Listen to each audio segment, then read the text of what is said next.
On tonight's edition of Retrospect, this week from the archives, Brian Hardy looks back at the opening of a new grain elevator and a devastating Wainwright school fire.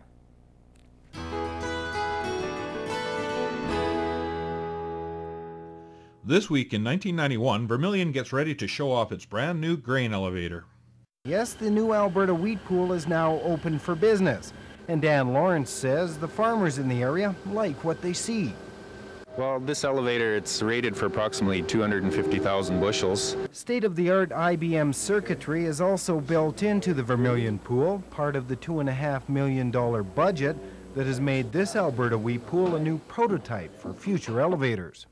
So you can basically tell from point A to right through the system how the grain's moving and where it's going. Yes, we can. And that shows up on the screen? Yes, the graphics change colors to indicate what is actually taking place. If you wish to see all the special features of the new Vermilion Alberta wheat pool, then just stop in and say hi, or come out to their grand opening, slated for October 29th at 1:30. It's early October 2001 and a devastating fire strikes a Wainwright school. More than 500 students were evacuated at approximately 11:30 this morning when this major blaze broke out. The cause of the fire is believed to be electrical.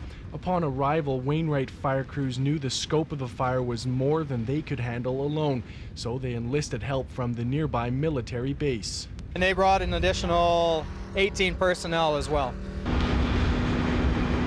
Fortunately, ample preparation allowed everyone to be evacuated from the school and safely moved to a nearby hall. Court Smith, NewsHour. Join us next time when we look back on the day the train bridge came down. On Retrospect, this week from the archives.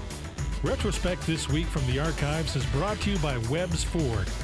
Worth your while to drive the extra mile. Webb's Ford in Vermilion. Local businesses are teaming up with the Lloydminster Chamber of Commerce, bringing a Groupon-style campaign to the border city. 5 businesses are taking part in the first batch of promotions, including deals on clothing, hairstyling, and embroidery. We're just always basically looking for new programs or services to offer our members, and we think that coupons are a fun and affordable way for businesses to get out there into market.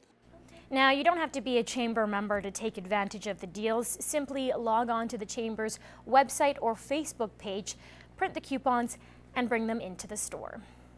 It gets their name out into the public, and there's a lot of different things, like if a business is offering a new product, it helps to let the consumers try it out with a very minimal risk. Each coupon expires at a different time, so make sure you read the fine print. Now to our monthly one-on-one interview with Lloydminster RCMP. We sit down with Corporal Dave Cadoon talking about the importance of vehicle registration and insurance. Well, thank you very much for joining me, Corporal Cadoon. Today we will be talking about unregistered and uninsured vehicles. And when we first started talking about this, I didn't even realize that it was a problem or an issue. How big of an issue is it here in the border city? Well, this year alone, we've already issued over 130 traffic tickets for unregistered and uninsured motor vehicles, and that's basically on pace what it was last year. We were near the 250 mark last year alone, so it adds up here in the city. And what do people say? You know, a lot of the people, they say, "Oops, I forgot," and it's unfortunate. The best case scenario is if we happen to find them on a traffic stop in that case, as opposed to being involved in a collision. When you're involved in a collision, well, now you don't have any insurance coverage. Now you're on the hook for both sides, and it can add up. And we do get those instances here in the city, and you know, you feel bad for the people when they forgot, but once again, the onus is on the person. And obviously, like you said, a huge safety concern, because those can be hundreds of thousands to the millions depending on the crash. Exactly. Just tell us a little bit about the fines and the repercussions if you are caught without insurance on your vehicle. Well, with this being a dual province city, we have to go with the 2 different fine options. If someone is stopped in Saskatchewan that's operating an unregistered motor vehicle, the fine is $580. People may consider that to be a high amount, but it actually isn't. In Alberta, it's a 2-ticket system. The first one is operating an unregistered motor vehicle, and that fine is $230. But should their insurance be expired, that's a mandatory court ticket. where they have to go before the judge, and the judge determines a fine.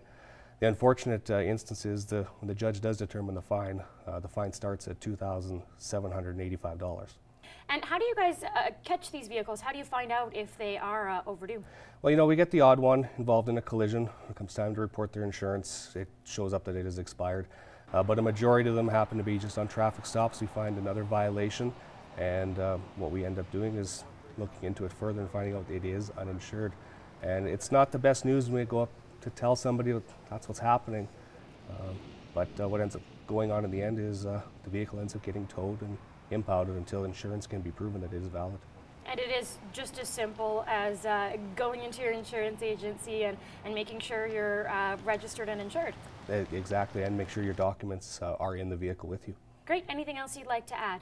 No, we just want people to make sure that they are staying safe on the road, and really those documents, when those letters come in the mail for it's time to renew, don't put it aside, get it done, because you will forget. Great. Thank you very much, Corporal. Well, the city exploded with excitement hearing the news Lloydminster will host the next Hockey Day in Canada. But with a lockout threatening to cancel the upcoming NHL season, there are lots of questions as to what that means for the border city's big event. Hockey Day in Lloydminster still isn't a guarantee, which has many holding their breath. Depends when the timing is. If the schedule's affected in such a way that Hockey Day doesn't work, then we'll have to re-examine. If it shifts it, moves it, or if all 7 teams can't play on that day, then the sponsors will have to evaluate the value, and from there they'll decide. Despite the season's uncertainty, the city still has lots of planning to do. You know, there's so many big events and great things people are hosting, but this is going to be one more of those items that we will point to and say, where were you when we had Hockey Day in Canada? One more of those things that creates pride in our community and an opportunity for neighbors to come together. Some of the exciting plans in the works are concerts, hockey games, Don Cherry and Ron McLean hosting many events during the week.